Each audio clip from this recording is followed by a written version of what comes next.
Nossa, que imagem, né? Pode até soar um pouco estranho de primeira, mas essa frase, ela esconde uma visão de mundo muito, muito poderosa. Vamos mergulhar juntos para descobrir o que ela realmente significa. Pois é, essa frase nos leva direto para o mundo dos puritanos. E olha, pode esquecer aquela imagem que a gente geralmente tem de figuras super sérias, só vestidas de preto. A verdade é que eles tinham uma clareza de propósito que, surpreendentemente, ainda tem muito a nos ensinar hoje em dia. Então, para começar, vamos quebrar de vez esse estereótipo. Longe de serem só essas figuras sombrias, os puritanos eram, na verdade, reformadores apaixonados. Eles olhavam para a sociedade em volta e viam uma certa acomodação espiritual, sabe? E decidiram que era hora de fazer alguma coisa. Para a gente entender essa urgência deles, é só imaginar o cenário. A reforma protestante tinha acabado de sacudir a Europa. Foi um terremoto.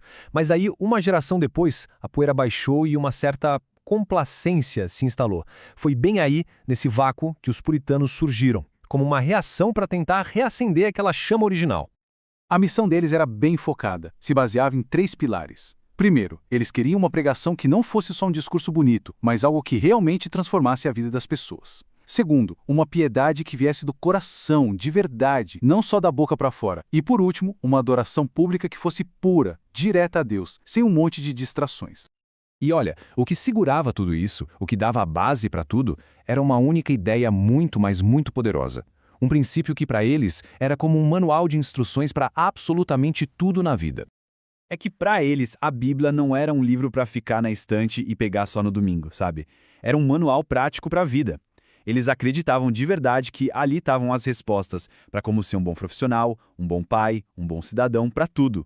E é aqui que a coisa fica interessante, porque isso nos leva a uma pergunta que, olha, é bem surpreendente e que eles levavam muito a sério. Será que existe um limite? Será que dá para amar demais o marido ou a esposa? A resposta deles é um exemplo perfeito desse princípio em ação. A história é a seguinte.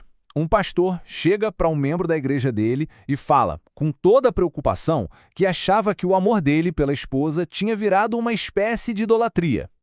E o mais incrível é a reação desse homem. Ele não ficou discutindo, não tentou se justificar, não. A primeira coisa que ele fez foi correr para a Bíblia, para ver o que ela dizia, para encontrar qual era o verdadeiro padrão. E o que ele achou lá mudou completamente a perspectiva. A Bíblia não falava em amar menos. Muito pelo contrário.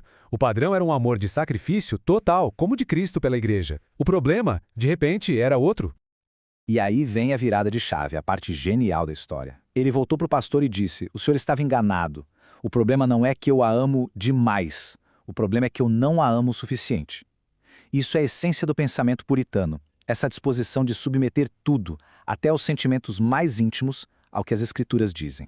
Tá, legal. A gente viu que esse princípio funciona pro amor. Mas e nos extremos da vida, hein? Como é que os puritanos aplicavam essa mesma lógica para lidar com duas coisas bem pesadas? O sofrimento e a nossa própria luta contra o orgulho. Olha, a diferença de mentalidade aqui é gritante. Enquanto hoje a gente costuma desejar um ano novo sem problemas, eles desejavam um ano novo abençoado, ou seja, que tivessem a força para enfrentar os problemas que, eles sabiam, certamente viriam. E a gente precisa entender que os problemas deles eram numa escala que hoje a gente nem consegue imaginar direito. A morte era uma presença constante. Pensa só nisso. Era normal para uma família puritana perder metade dos filhos ainda na infância. Essa realidade tão brutal faz com que a fé deles, no meio do sofrimento, seja algo ainda mais impressionante.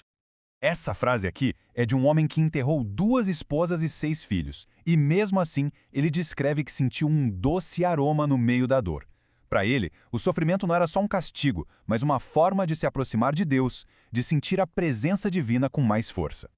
O escritor John Bunyan resumiu isso de um jeito perfeito. A ideia é que as provações não vinham para destruir, mas para refinar, para fazer com que o som da vida fosse mais bonito, mais doce.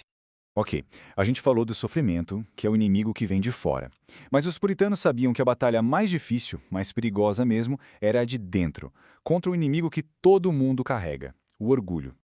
E eles não brincavam em serviço quando o assunto era orgulho. Para eles, era o primeiro pecado de todos e o último que a gente consegue vencer. Eles descreviam o orgulho como uma cebola, sabe, com camadas infinitas. Você tira uma e sempre tem outra por baixo. Eles ficavam de olho vivo, principalmente com o perigo do orgulho na vida pública. Tem uma historinha ótima que ilustra isso. Um pregador tinha acabado de fazer um sermão. Gente, que resposta! É genial. Com essa frase, ele mostra que, no momento em que desceu do púlpito, ele já estava lutando contra a tentação do orgulho. Ele sabia que o elogio, mesmo bem intencionado, pode ser uma armadilha, a vozinha sutil da vaidade. Então fica a pergunta, né? Como é que eles conseguiam lidar com o sofrimento lá fora e o orgulho aqui dentro, tudo ao mesmo tempo? Isso nos leva à ideia mais desafiadora que eles deixaram. Um jeito de viver que equilibra o aqui e agora com o que ainda está por vir. A chave para eles era o seguinte: viver em dois mundos ao mesmo tempo. É ter um olho fixo na eternidade, no que é permanente, e o outro olho bem fixo no tempo, no dia a dia. A ideia é deixar que a realidade da eternidade dê sentido e forma a cada momento que a gente vive aqui. E nada, absolutamente nada, mostra a intensidade desse desejo como uma oração de um jovem Jonathan Edwards. Com 13 anos, ele não pedia só para pensar na eternidade, ele pedia para que ela fosse carimbada nos olhos dele, para que ela moldasse tudo o que ele via. E é com essa provocação, essa pergunta, que o legado dos puritanos fica para a gente pensar. Independentemente da crença de cada um, a reflexão é poderosa. Se a gente visse o nosso dia de hoje com as lentes da eternidade, o que mudaria? O que a gente faria de diferente? Como isso alteraria as nossas prioridades, as nossas paixões e o jeito como a gente usa o nosso tempo?